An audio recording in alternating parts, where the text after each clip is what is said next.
오늘 말씀은 한때 미워했다가 거기에서 돌이킨 사람의 이야기입니다. 우리 먼저 1절과 2절을 함께 읽습니다. 사울이 주의 제자들에 대하여 여전히 위협과 살기가 등등하여 대제사장에게 가서 다메섹 여러 회당에 가져갈 공문을 청하니 이는 만일 그 도를 따르는 사람을 만나면 남녀를 막론하고 결박하여 예루살렘으로 잡아오려 함이라.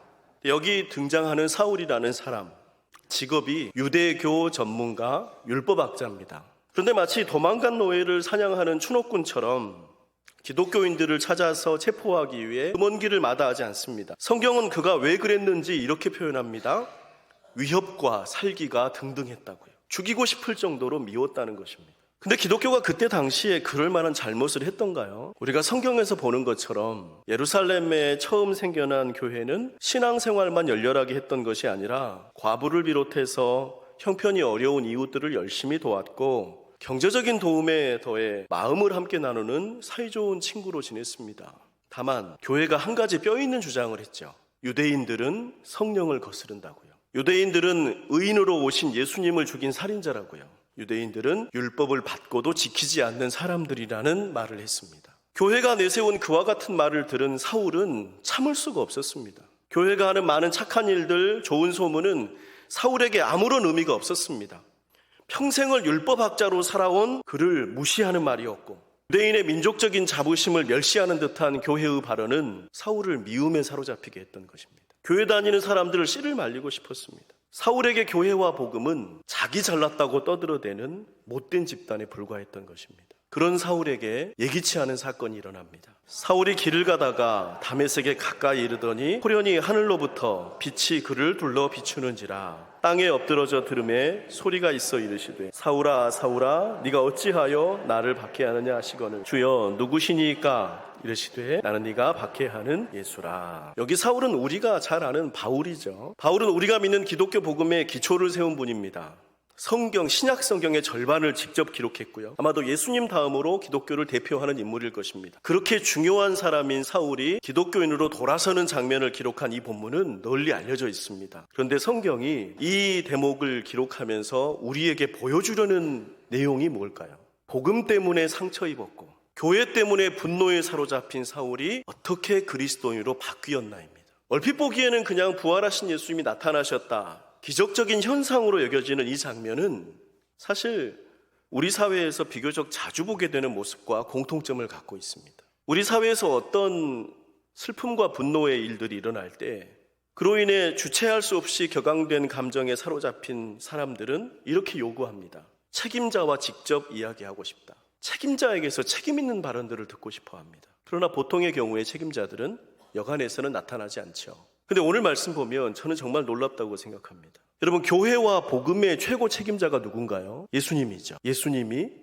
직접 사울을 찾아가신 겁니다. 여기서 사울은 구원을 찾고 있는 사람이 아닙니다. 뭔가를 믿어보려고 애쓰는 사람이 아닙니다. 그 반대죠. 교회를 미워하는 사람입니다. 기독교인들이 전한 복음 때문에 상처 입은 사람이고 그 복음 때문에 자기 인생이 부정당했다고 생각하는 사람입니다. 기독교인들을 잡으려고 출동하고 있는데 그 교회와 복음의 최고 책임자이자 창시자인 예수님이 그를 찾아가신 것입니다. 4절에서 예수님은 사울에게 이렇게 묻습니다. 사울아 사울아 네가 어찌하여 나를 박해하느냐. 이 말을 하시는 예수님의 음성은 어떤 분위기였을까요? 니까짓게 감히 이런 톤이었을까요? 교회를 미워하고 기독교인들을 증오하는 사울에게 찾아가신 예수님은 그의 이름을 2번 부르십니다. 사울아 사울아. 그 음성에는 어떤 협박도 강제도 묻어있지 않습니다. 온유하고 부드러운 음성으로 그의 이름을 부르신 예수님은 네가 어찌하여 나를 박해하느냐고 물으십니다. 이 말을 들었을 때 사울은 놀랐을 것입니다. 누가 내 이름을 알고서 부르는가? 내 이름을 알고서 부르시는 분이 누구이신가 궁금하기도 했을 것이고 예수님의 질문이 사울 네가 나를 박해하는 거냐라고 물었으니 그러면 당신은 누구시냐고 되물은 것입니다. 예수님은 그에게 답하시기를 나는 네가 박해하는 예수라고 하십니다. 여기 나오는 대화는 사울에게 이유를 따져 묻는 취조도 아니고 사울을 혼내시겠다는 꾸짖음도 아닙니다. 미워하고 분노하고 죽이고 싶어하는 사람에게 최고 책임자가 직접 찾아간 겁니다. 마치 어떤 큰 상처를 준 사건이 일어난 현장에 가장 높은 지위에 있는 사람이 찾아가서 거기 있는 사람들의 이름을 하나하나 부르면서 말하기를, 여러분의 미움과 울분과 멸시를 받아야 하는 사람이 바로 접니다. 내가 책임자니까 나를 미워하세요 라고 말하는 장면과 비슷한 겁니다. 그런 진정성을 우리가 만나면 사람들을 사로잡았던 미움과 분노는 더 이상 불타오르지 않습니다. 우리가 믿는 예수님은 어떤 분인가요?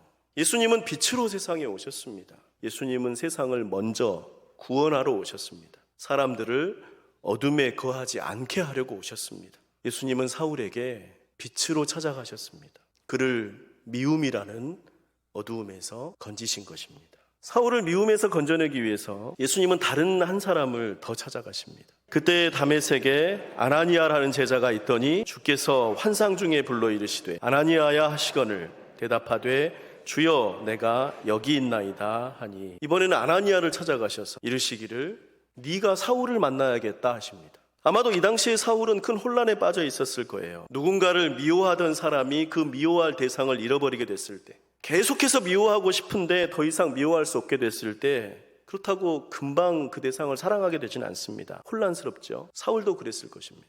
그래서 예수님은 사울에게 기독교인 한 사람을 보냅니다. 얼마 전까지 사울이 잡아 죽이려고 했던 원수 기독교인을 직접 만나게 하신 것입니다. 지금까지 사울을 지배했던 미움이 정말로 미워할 만한 것이었는지를 사울이 직접 확인하게 하시려는 것입니다. 사울은 자기의 미움에 확신이 있었습니다. 교회와 복음은 해로운 것이고 무례한 것이고 나쁜 것이라고 확신을 했지만, 그래서 다메섹까지 기독교인들을 잡으러 왔지만, 그러나 최고 책임자인 예수님을 만나서 한 발 물러서게 됐고, 그 이후에 혼란에 빠진 사울에게 복음의 사람을 1대1로 만나게 하심으로써 그의 미움이 그릇된 것이라는 사실을 사울 스스로 인정하게 하신 것입니다. 여기서 인상적인 사람이 아나니아죠. 아나니아는 사울이 왜 다메섹에 왔는지를 압니다. 아나니아 같은 사람을 잡아 죽이려고 왔습니다. 아나니아가 가장 만나서는 안 되는 사람이 바로 사울입니다. 근데 예수님이 찾아오셔서 사울을 만나라고 하십니다.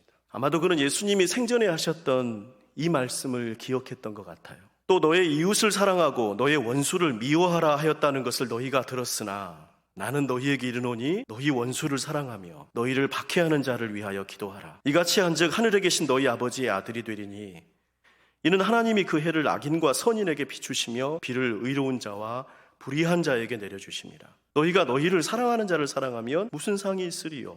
세리도 이같이 아니하느냐? 또 너희가 너희 형제에게만 무난하면 남보다 더하는 것이 무엇이냐? 이방인들도 이같이 아니하느냐? 훗날 바울은 이때 자기 자신을 찾아왔던 아나니아를 생각하면서 원수였던 자기를 찾아와서 축복해주고 선으로 악을 이겼던 아나니아를 생각하면서 이렇게 썼습니다. 너희를 박해하는 자를 축복하라. 축복하고 저주하지 말라. 아무에게도 악을 악으로 갚지 말고 모든 사람 앞에서 선한 일을 도모하라.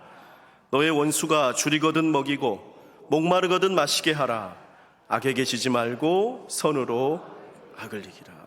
바울이 로마서에서 이 말씀을 썼던 것은 단지 이것이 좋은 말이어서가 아니라 그가 예수님을 처음 믿게 되었을 때 만났던 사람 아나니아가 이런 모습으로 자기를 찾아왔기 때문입니다. 사울은 어떻게 대적자에서 복음을 전하는 사람으로 바뀌었습니까? 어떻게 미움과 증오를 주체하지 못하던 사람에서 자기 생명을 걸고 교회들을 세우는 사람으로 변화되었습니까? 그를 울분과 살기로 가득 채웠던 것은 교회와 복음에 관한 그릇된 소문이었고 한두 차례 우연하게 경험한 나쁜 기억이었지만 그를 복음의 사람으로 바꾼 것은 두 가지였습니다. 첫째는 복음의 창시자인 부활하신 예수님이 그를 찾아가신 만남, 그리고 둘째는 미운 사람에게 먼저 다가가서 선함을 보인 아나니아와의 만남이었습니다. 아나니아는 억지로 사울을 찾아간 것이 아닙니다. 그의 진심은 17절에서 확인할 수 있습니다. 아나니아가 떠나 그 집에 들어가서 그에게 안수하여 이르되 형제 사울아, 주 곧 네가 오는 길에서 나타나셨던 예수께서 나를 보내어 너로 다시 보게 하시고